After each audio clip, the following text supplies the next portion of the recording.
Okay, so this is a 5-axis machine part. So the advantage of 5-axis machining is that we're able to hold a datum point right here, and then we can also rotate this in to get all of the ports on all the part located to this one datum without having to grab onto the part into another work holding, which may affect the tolerances.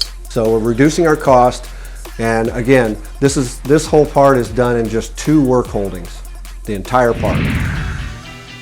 My name is Tim Deno. I'm the owner of 3D Machine located in Goodland, Indiana.